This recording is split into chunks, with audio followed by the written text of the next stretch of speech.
ఇది అనేది మాత్రం కరెక్ట్ కాదు. ఇది మనం శాశ్వతం కాదు, ఏది శాశ్వతం కాదు.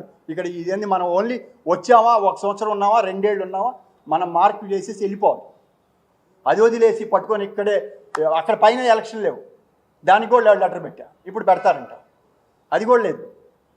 ఇంకా ఏంటి అప్పుడు ఎందుకు అసలు ఎలక్షన్ రన్ చేసేసుకోండి అప్పుడు ఇనానిమస్గా అనుకోని. నేను అన్నాను, ఇంకో మాట అన్నాను, మా మెజారిటీ ఉందన్న. అసలు నీకు రైటే లేదు, ఓడిపోయి ఈ నెలతో పోయే వాళ్ళకి మెజారిటీ ఏంటి? అలా అనుకుంటే చంద్రబాబు గారు 151 సీట్లు ఉండే, నేను పర్మనెంట్గా నేనే ఉంటానని తీర్మానం చేసేసుకొని ప్రభుత్వం రన్ చేయొచ్చు. అలానే ఇక్కడ రేవంత్ రెడ్డి గారు కూడా రన్ చేసేయచ్చు, ప్రధాని మోడీ గారు కూడా రన్ చేయొచ్చు. అదే ఎక్కడున్నాం మనం? ఒక మీడియా నలుగురికి ఆదర్శం. మనం మీడియాలో మాట్లాడి మన ఫాలో అయ్యేవాళ్ళు చాలామంది ఉంటారు, చాలామంది ఫాలో అవుతారు. మరి మనం ఎలా ఉండాలి? పారదర్శకంగా ఉండాలి, మనం ధర్మంగా ఉండాలి, మనం న్యాయంగా ఉండాలి, మన నలుగురికి ఆదర్శంగా ఉండాలి. అది వదిలేసి నేనేదో ఏది నా మీడియా నేనేమైనా చేయగలను, నాకు వాళ్ళు తెలుసు వీళ్ళు తెలుసు అనుకుంటే పైన భగవంతుడు ఉన్నాడు, ఆయన చూసుకుంటాడు. మనం నేను చేశాను, నేను ఇదంటే నేనే పడతా బాధ, ఆ సఫరింగ్. నేను మీ అందరినీ వేడుకుంటున్నా. ఇది కొంచెం అంటే నేను అనేది తప్పు కాదు. ఏంటి అడుగుతుంది? ఎలక్షన్ పెట్టండి, గెలవండి, వచ్చి కూర్చోండి, రైట్ రాయల్గా దండలు వేసుకోండి. మన దొంగచాటుగా వచ్చి కూర్చోవాల్సిన అవసరం లేదు. ఎవరు జనం నచ్చితే వేస్తారు, ఉండేవాళ్ళు ఉంటారు, లేకపోతే లేదు. ఉండి మీరు తీసుకెళ్ళండి. మనమే తప్పున్నప్పుడు రేపు క్వశ్చన్ చేస్తుంది కదా గవర్నమెంటు. మీరు ఇండైరెక్ట్గా ఉండి మీరు మమ్మల్ని ఎలా మీ ఇచ్చే మేము ఎలా కరెక్ట్ అని నమ్ముతాం? దానికి ఏం ఆన్సర్ చెప్తాం? మోరల్గా ఎక్కడున్నాం? మోరల్గా పోయాం. నా బాధ అంతా మోరల్ పోయింది.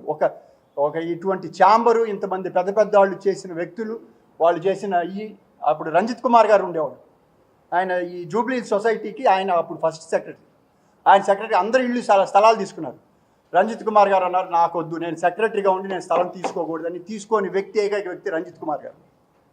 అటువంటి వాళ్ళు ఆదర్శం మనకి ఉన్నారు. ఛాంబర్ బిల్డింగ్ ఎవరు రానప్పుడు రామానాయుడు గారు ఇక్కడ ఇది కట్టాలంటే అందరు ధైర్యం ఇచ్చారు. అలానే చిరంజీవి గారు, ప్రతి ఒక్కరు పెద్దవాళ్ళందరూ ఇన్వాల్వ్ అవ్వండి, ఇండస్ట్రీ పెద్దలంతా ఇన్వాల్వ్ అవ్వండి. మాకెందుకులే, నా సినిమా వచ్చినప్పుడు నేను నా పని అవుతుంది కదా.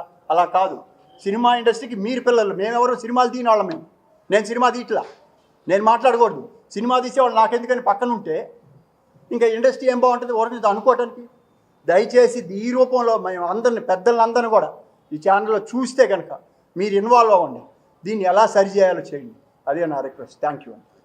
అశోక్ కుమార్, కేఎస్ రామారావు అన్న మాట్లాడారు. ప్రెస్ వాళ్ళందరికీ నా విన్నపం, నేను చాలా అన్ఎక్స్పెక్టెడ్ గా ఏంటంటే ఇది ప్లాన్డ్ ప్రోగ్రామ్. ఇది film federation of India Oscar committee screening, దీని గురించి కలకటాకు వచ్చున్నాం. అందువల్ల నేను మిస్ అయ్యాను ఈరోజు ఈ ప్రెస్ మీట్ కి రావడానికి. ఇది చాలా అనైతికంగా జరుగుతుంది. ఛాంబర్ చాలా డ్యామేజ్ అయిపోయింది.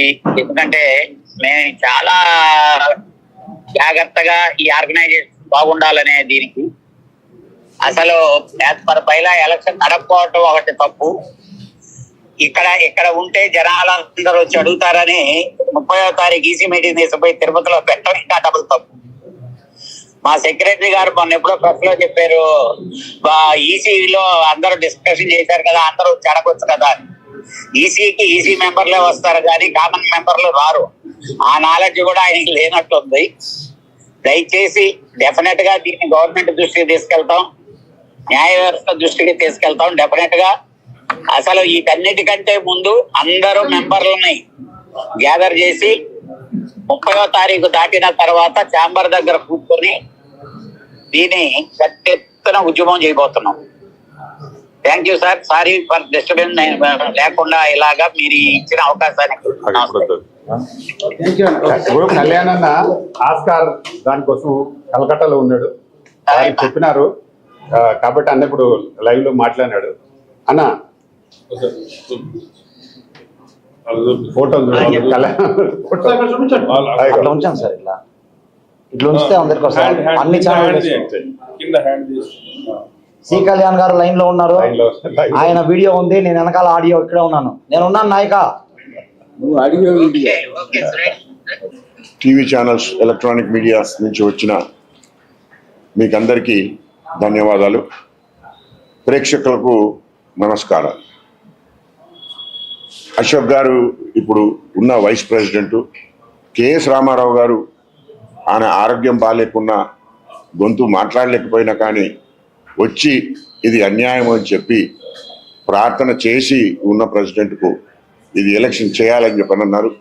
విజయేందర్ గారు తెలంగాణ దీనికి 10 సంవత్సరాలు ప్రెసిడెంట్గా ఉన్నాడు. అక్కడ ఎలక్షన్ కాకుండా ఎలక్షన్ ప్రతిసారి రెగ్యులర్గా ఎప్పుడు